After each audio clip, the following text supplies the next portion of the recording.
This is your host, Bruce Hutchin, welcoming you to another informative episode of Whitetail Rendezvous. This is Whitetail Rendezvous Podcast, episode number 321. On today's show, we welcome Jeremy Berlin. Jeremy's from Wisconsin, and he hunts down in Vernon County, and he's got a great story to tell you about a magnificent buck he was able to harvest this year, 2016. And the important thing is tips, techniques, strategies, and whitetail behavior is all in this show. If you take notes to any of my shows, this is a show that you want to take notes. So, welcome, Jeremy Berlin from Wisconsin. It's never too early to think about food plots. Whitetail Rendezvous has an ebook for you. Just simply text 33444 food plot to get your copy. Welcome to another episode of Whitetail Rendezvous. This is your host, Bruce Hutchin, and we're heading out to Augusta, Wisconsin. Now, folks, I graduated from the University of Wisconsin La Crosse, met a gal from Green Bay, and hunt Buffalo County every single time I can do it. I love hunting along the Buffalo River. And I connected with Jeremy Berlin on Facebook, and Jeremy's got a buck this year that it's a smoker. Jeremy, welcome to the show. Thank you very much. I appreciate it. Well, I appreciate you taking the time to be on the show, and let's just jump right into that majestic high time buck. And I love high time bucks, and he's got width, mass, and brow tines that won't quit. So let's talk about your buck and the whole story, starting from when he got on your hit list to when you put him on the ground. Well, it was October 19th, and I headed down to my lease in Vernon County, and a cold front just had moved in, which I love to hunt cold fronts, especially pre-rut. I went out, checked my cameras that morning, and I had a camera that was on a rub line that went across the property. There was probably 4 or 5 rubs when I went in there on the 19th, and I ended up having a picture of this deer, and I knew it was a deer that I wanted to kill. So I slipped in, I hung a stand on the north end of the property, and I decided just to leave it alone that night. The wind wasn't right, so I went and sat a different stand on the opposite side of the field. Saw a bunch of does, some little bucks chasing some does, nothing big. So on the morning of the 20th, I went and sat on the east side of the property, seeing a couple, decent-sized bucks, nothing I wanted to shoot. Well, I was walking up the field edge at about 10 o'clock, and I noticed that there was some other big rubs on the south end of the property that had just showed up that night. So I decided, well, there's a doe bedding area. I gotta hang a stand there. So I slipped in there, I hung a stand. I sat it that night, and I ended up seeing 2 small bucks, and I didn't see nothing. So I was like, I knew the buck was in the area. I just couldn't pinpoint exactly. I knew how he was traveling the area. I just didn't know when, because I only had one picture of him, and that was at 7-something in the morning. So on the 21st, the morning of the 21st, I got in early. I took the longest route that I can to my stand just so I wouldn't bump any deer out of that bedding area. There was a food plot down there. I knew there was deer in there. So it took me an hour and 15 minutes to walk to my stand. I was quiet. I had to go down a big gully. I walked up a little creek and snuck into my stand.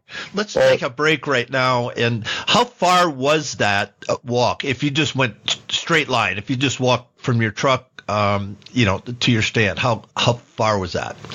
Probably maybe a 20-minute walk, if that. Okay, folks, this is an important thing because Jeremy's really closing the gap. He knows he's there. Everything's setting up, but he did the thing that I'm going to say a bunch of us, I don't want to use percentages, don't do. Once you know something's happening, Mr. Wonderful's in the neighborhood, he did exactly what he should do. He took the longest route to get him to the stand, and he took his time. That's an important point, Jeremy, and well done. So continue on, please.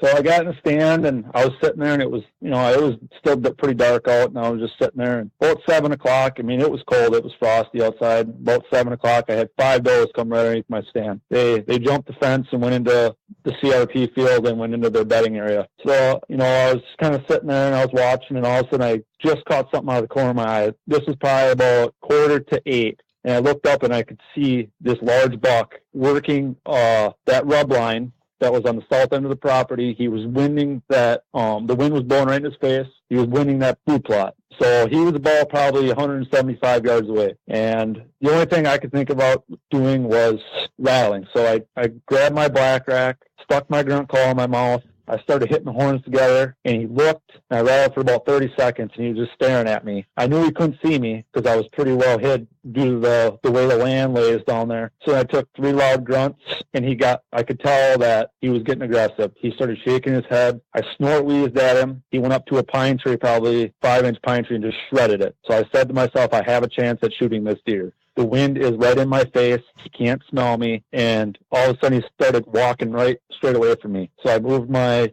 slider on my grunt call to the estrus bleat, and I bleated once, and I didn't even get the call out of my mouth, and he had turned around, and he was running down the hill to me. So right then and there, panic set in. I'm like, well, I gotta range some stuff here because I don't know exactly where he's going to come. So I grabbed my bow and I started ranging random spots where I thought he might come. The furthest shot I had was 40 yards. So I figured, well, so I put my dial at 35 yards.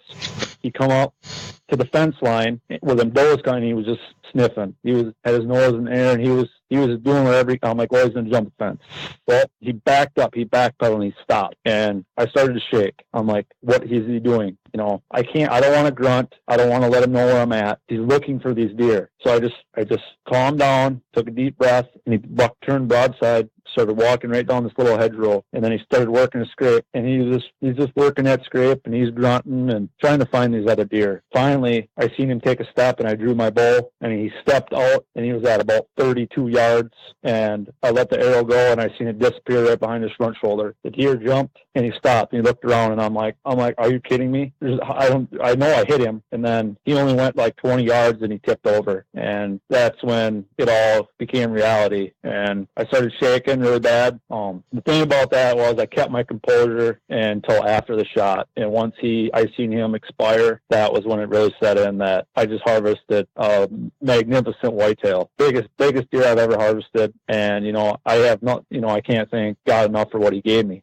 He gave me a shot at that deer, and so I called the landowner and had him come down and help me retrieve the deer. Didn't really realize how big he was until we got up to him.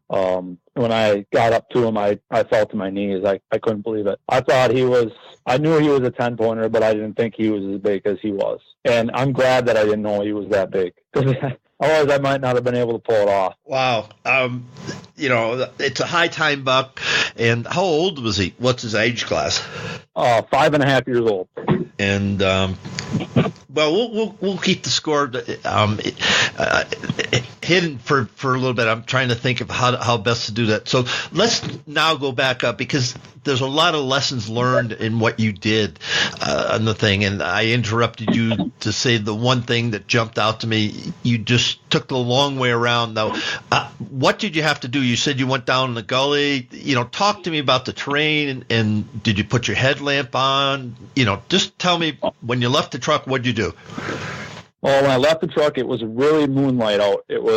I could see without a light, so I did not use my headlamp at all. The terrain is really hilly down there. It's right down. It's kind of like along that Mississippi River Valley. It's kind of like hunting Buffalo County. So where the stand was located was on the opposite ridge of where I was at. So what I did was I went all the way to the east side of the property to stay away from that where the deer were feeding. And there was an old logging road that goes down that I could walk down into the gully. And then there's like a little creek that runs up the gully all the way almost to my stand. So I went all the way down. I went down that logging road, and I just took my time.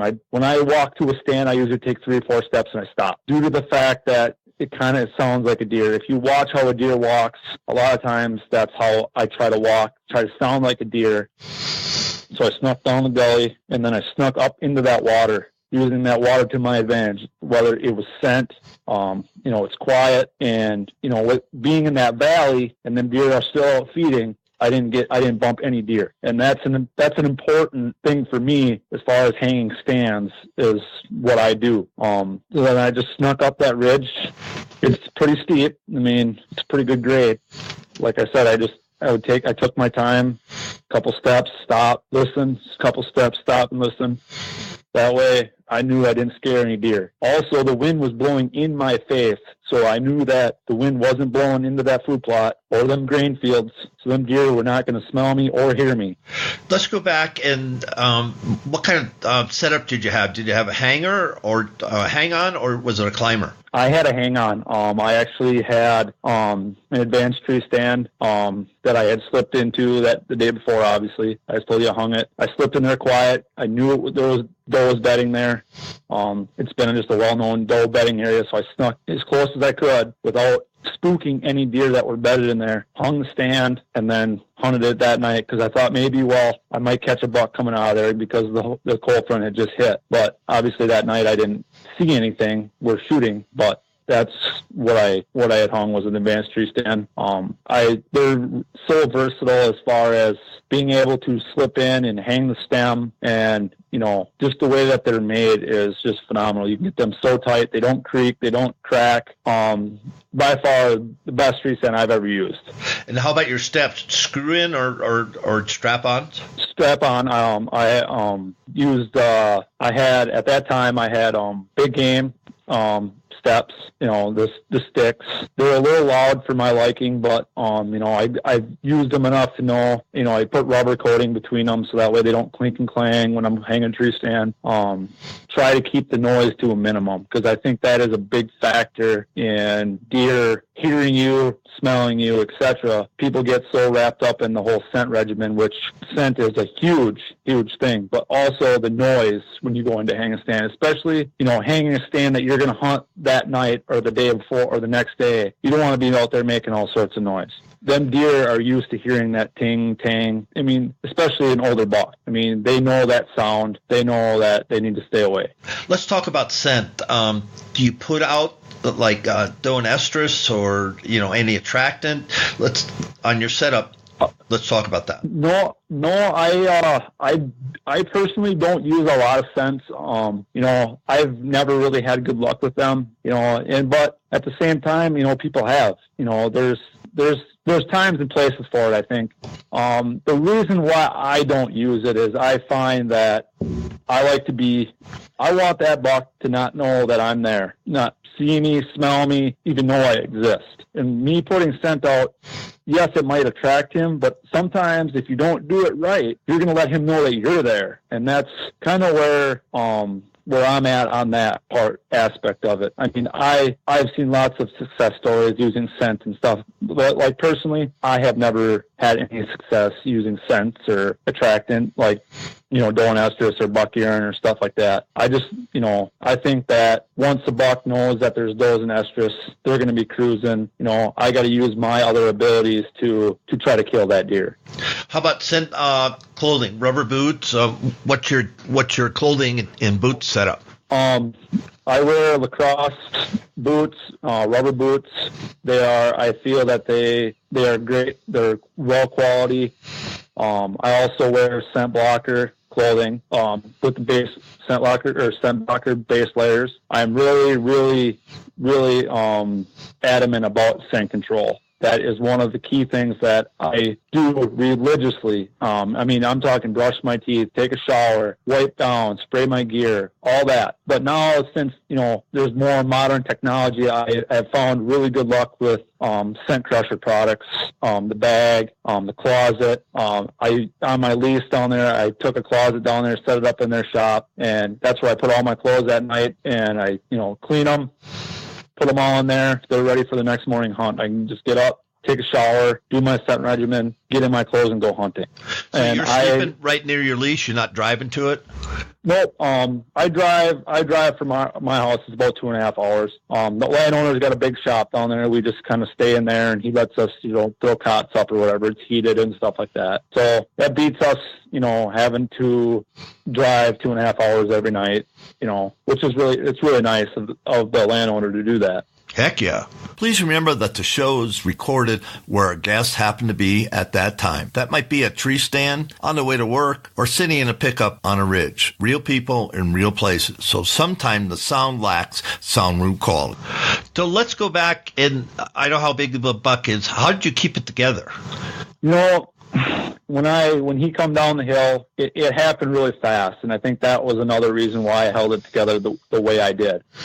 But at the same time, I've shot a lot of nice deer, and over the years I've learned that I have to keep it together, because if I don't keep it together, there's a chance I could miss this deer. You always got to practice for that one opportunity, because you're only going to get one opportunity.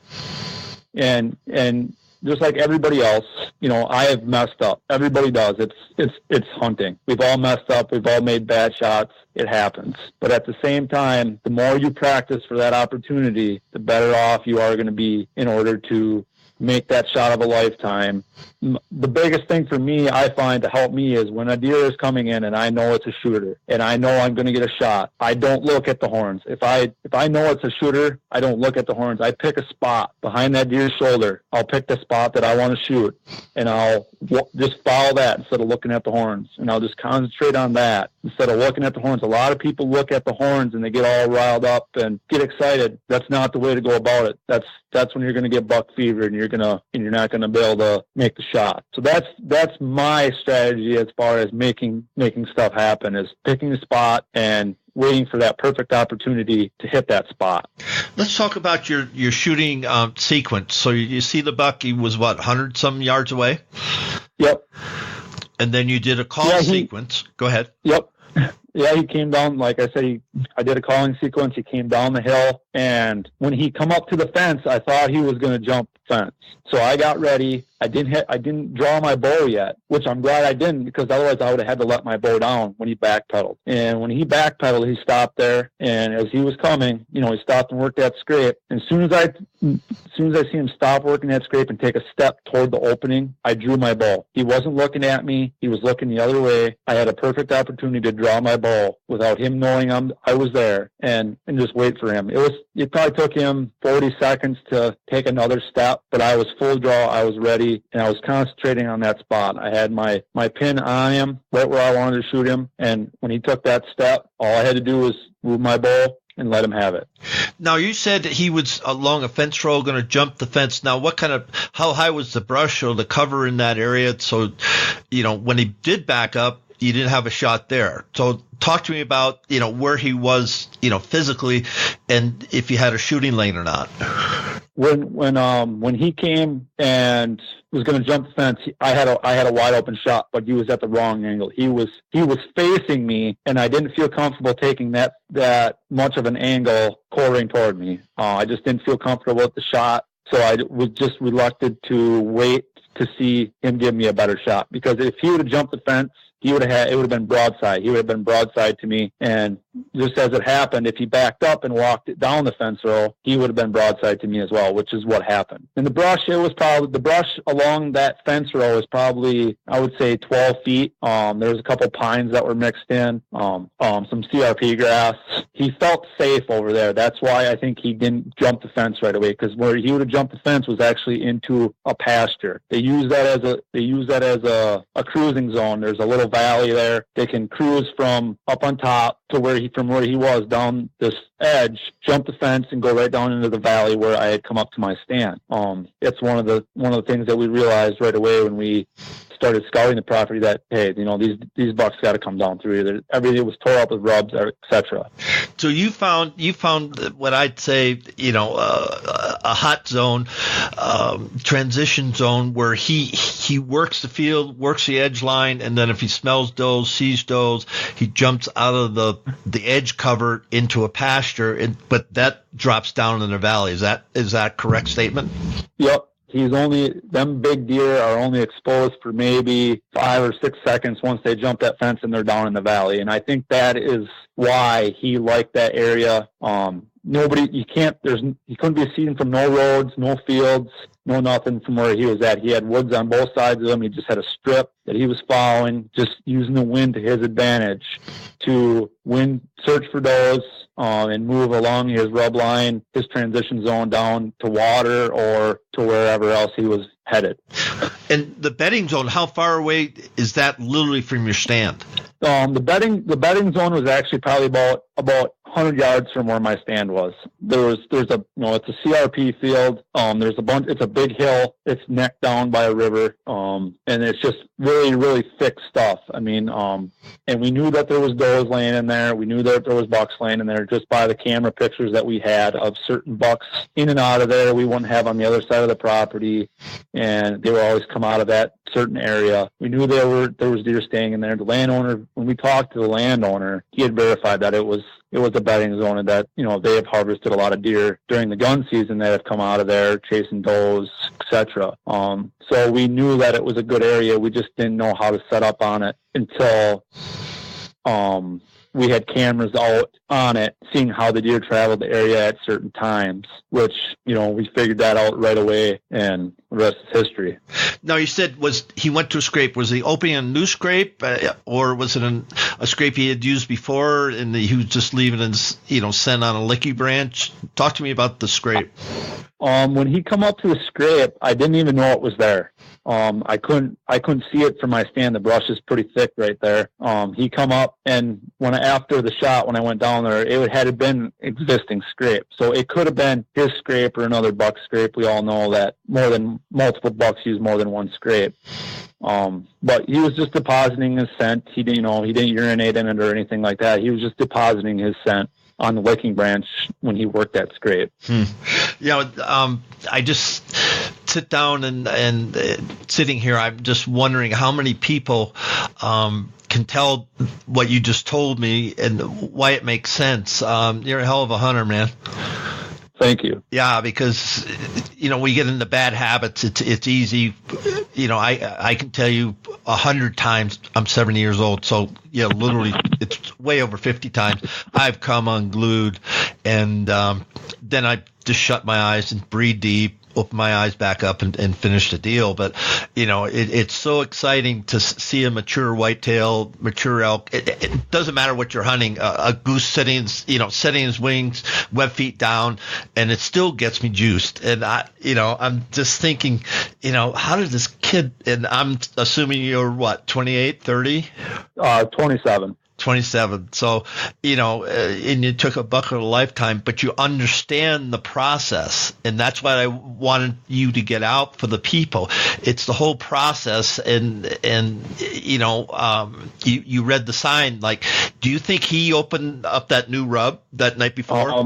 By the size of the rubs that we found, I believe it was him. I mean, these were not little rubs. I mean, these were like the size of my thigh or bigger. I mean, and these trees were just shredded. And by looking at his broad tines and the way that they are, I mean, these grooves were really deep, and he had long brows, which kind of makes sense as far as, well. And he had a lot of really, his bases were really knobby, really a good sign that it probably was him. I mean, he was obviously the mature deer in the area. Yes, we had other mature bucks in the area that were shooters, but obviously he was the kingpin. And spanning from the way the rub lines were located, as far as where I seen him, I'm almost 99% positive that it was him making those rubs, due to the fact that we had a picture of him on that same rub line, and just the nature of how I harvested the deer, him along that same area. Odds are it was him.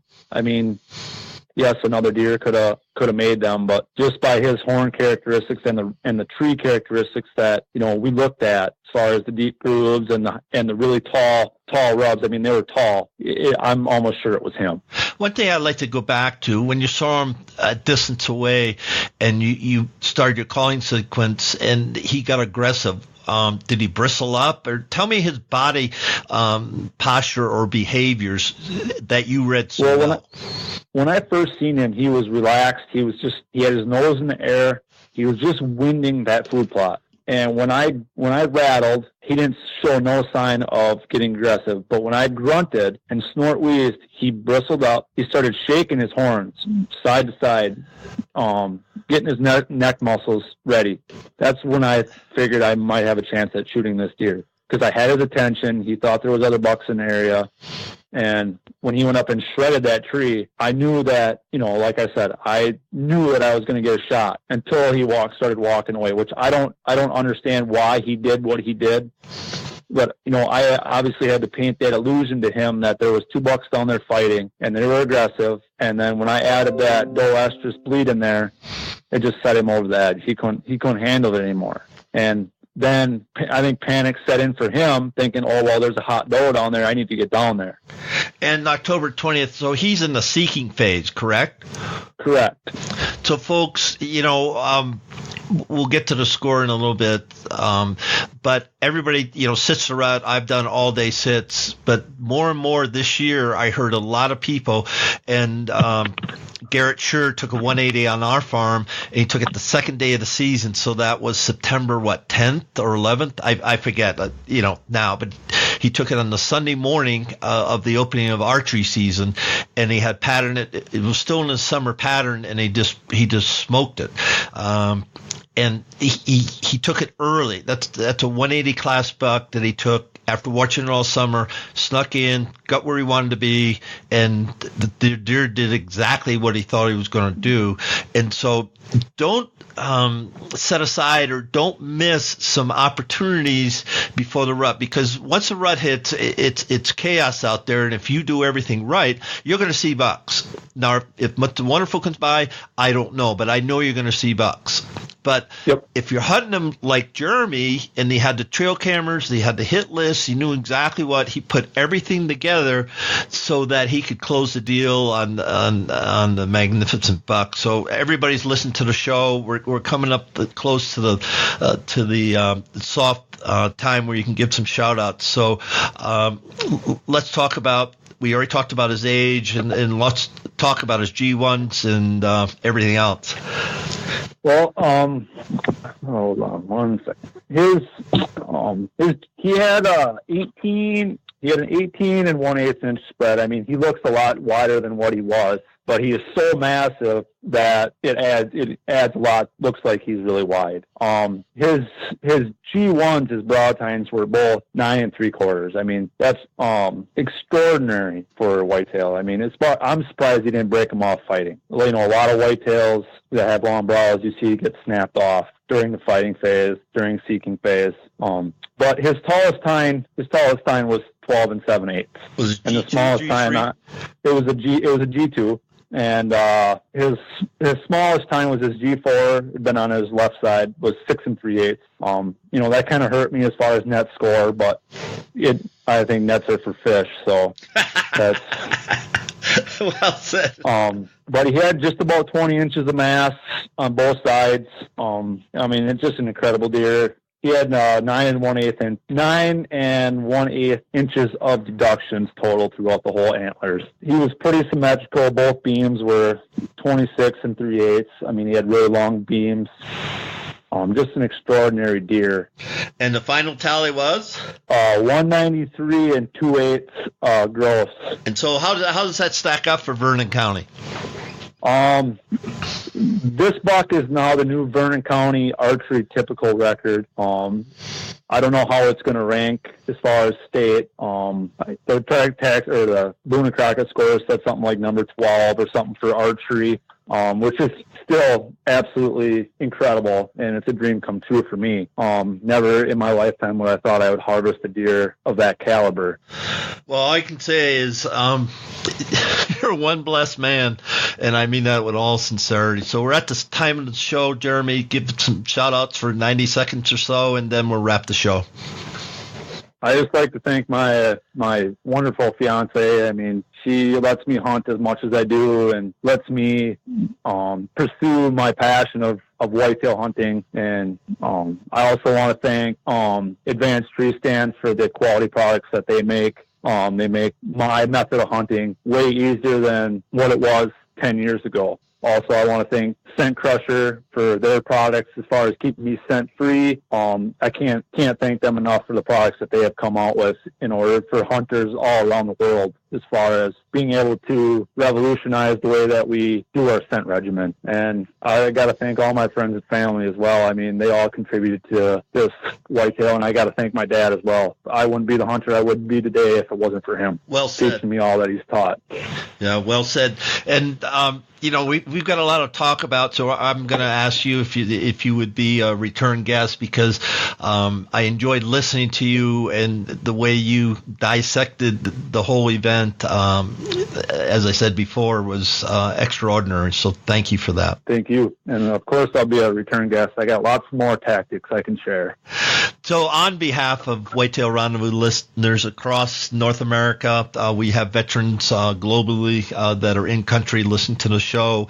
Jeremy Berlin, just thank you for sharing some insights and giving people something to chew on and think about their strategies and how they're hunting mature bucks, because you get over 4.5-year-old buck, he knows the drill, as you said it, a clink here, a clang there. He knows exactly what's happening because he's no more than a quarter mile at most ever from you. Exactly. Ever from you. And that buck is there all the time, and you could go, years and never see him except for the trail cameras. Thank you. Exactly. And so we're going to wrap it up now. And again, Jeremy, thank you so much for being a guest. Oh, thank you. I appreciate it. And thank you for everybody that listened to me. Hey, folks, you're not going to want to miss the next episode of Whitetail Rendezvous. We're going to be visiting with William C. Hoffman, a.k.a. Bill Hoffman, but he goes by, his writing name is W.C. Hoffman. And he's coming out with a book called Loose Fletching. He's an author of Twins of Prey. He also has a podcast called Hoffman Hunting Heritage. And he writes about the outdoor experiences that he's had, his family had, in the outdoor tradition. Plus, he's a pretty good archer himself. He hunts multiple states. You're going to enjoy the show. Thanks for joining us. Be sure to tune in tomorrow for another episode of Whitetail Rendezvous, where you can listen and learn from the experts so you can be more successful on your next hunt. Until next time, listen, learn, and succeed.